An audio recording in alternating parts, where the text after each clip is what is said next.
itutulak mo lang to. Sobrang lambot, and which is dito yung bowl.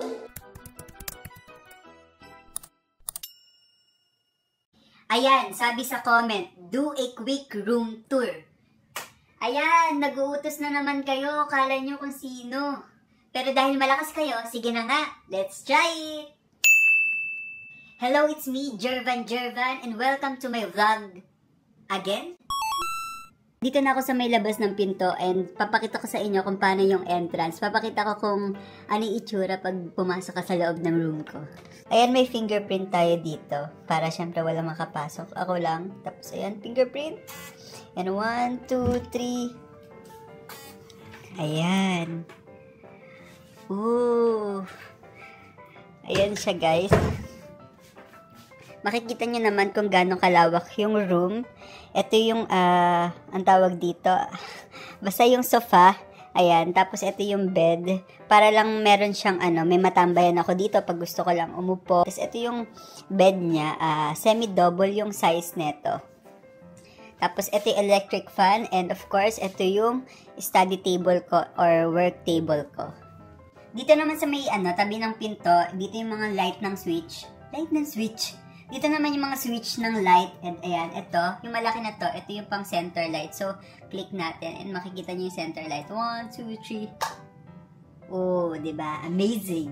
Tapos, ito naman, yung mga pin light. Itong tatlo na to. So, ayan, try natin. Itong pinakataas din sa dulo. Ayan, nakikita nyo. Ito naman yung sa gitna. Tapos, ito, naka-on tong nasa dulo. Na-on ko na siya. Ayan. Tapos, ito naman guys, papakita ko sa inyo dahil ito yung favorite part ko pagdating sa may ilaw.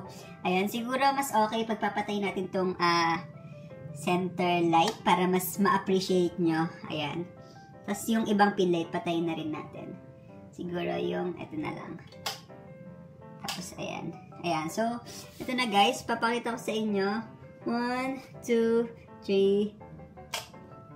Oh, wow! Diba yan? Naging color red siya. Pero pwede mo naman siyang gawing ibang color. Depende sa gusto mo. Tapos ito rin, yung isang side din, pwede pa yun.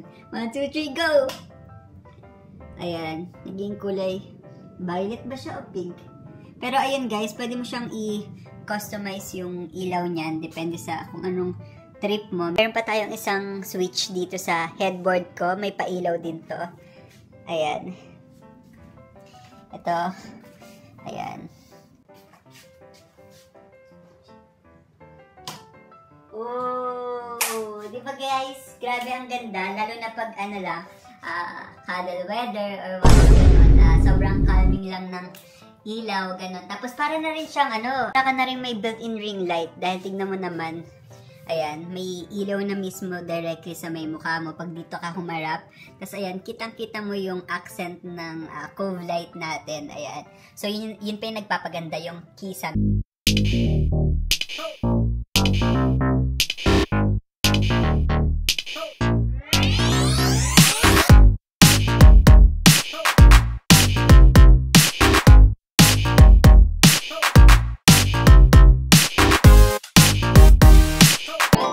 Galing ako labas and kakauwi ko lang, usually nagpapahinga muna ako dito sa sofa, umuupo muna ako. Dahil sobrang comfy talaga ng sofa na to. Ayan, sobrang lambot and gusto ko lang talaga yung ganitong material. Tsaka, pwede mo rin pala tanggalin yung armrest neto kung ayaw mo. Ayan. Ayan. Pati kabila natatanggal din. Tsaka, pwede mo na rin palang gawing unan to pag gusto mong mahiga. Dahil etong sofa na to ay sofa bed. Kaya, pwede kang maki-overnight. One thing na favorite ko pala dito sa may setup ko is etong side table ko. Tignan nyo naman. Ayan. Kung gaano siya ka-cute. Ayan. Tignan nyo naman kung gaano lang siya kaliit and sturdy naman siya. Tsaka nabubuksan na rin siya. Pwede mo siyang gawing storage. Ayan. Maganda yung color nito dahil kakulay niya yung kama ko which is matcha green. Ito. Pati yung duvet and pillow ko, kakulay niya talaga. Kaya favorite na favorite ko talaga to. Kasi gusto ko talaga may accent na green tong room ko. Kahit hindi more on green, basta kahit papano may onting green lang talaga. Punta naman tayo dito sa may chest drawer. So dito nakalagay yung aking silver play button and itong frame. And of course, ito yung candle.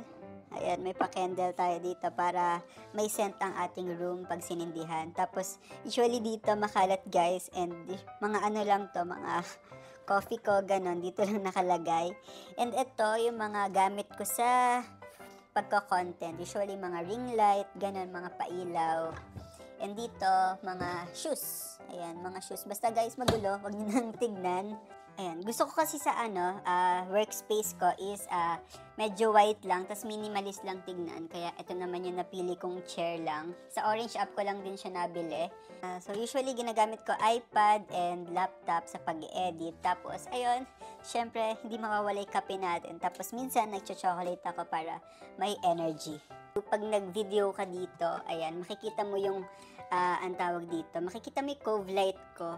And of course, itong cortina. Ayan. Masarap dito mag-video dahil may ring light ka na, or yung parang yung headboard light, yun yung pinaka ring light ko. Kaya sobrang convenient nun dahil hindi ko na kailangan mag-set up pa ng ring light. And one of the things na pinakagusto ko talaga dito sa may room ko is etong fluted wall na to. As you can see, para lang siyang wall na may fluted design. Pero guys, may another door yan. So, ang gagawin mo lang is, itutulak mo lang to. Ganto. Ooh! Magic. So, ayan, pasok tayo. Ay, wait pala. Sama natin yung camera. What? Ayan, pagpasok mo dito sa may fluted door ko, ito na yung pinaka walk-in closet ko. Hindi naman siya ganun kalaki, pero decent naman na para makapagbihis ka and malagay yung mga damit mo and some other things. Ayan. Papakita ko sa inyo. Pero guys, huwag na kayo mag-expect dahil sobrang gulod nito. Ayan, usually dito nakalagay yung mga jacket ko. Ayan, and mga ibang formal na pangtaas. And dito naman guys, yung mga madalas kong nasusuot na damit. Ayan. 2 layers na rin siya. And dito, sobrang gulo nito, pero ayan siya. Mabilisan lang. And ito, mga essentials. Ayan guys.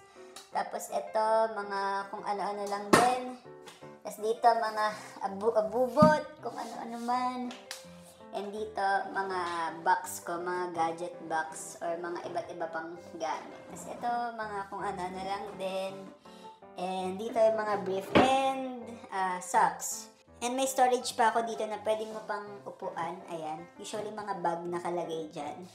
Ayan, try natin umupo here. Ayan, nakaupo na ako dito sa may storage box. And sturdy naman siya. And ayun, hindi naman siya madaling masira, I think. Dahil siguro mag 2 years na rin to dahil itong storage box ko na to, gamit ko pa to sa old room ko.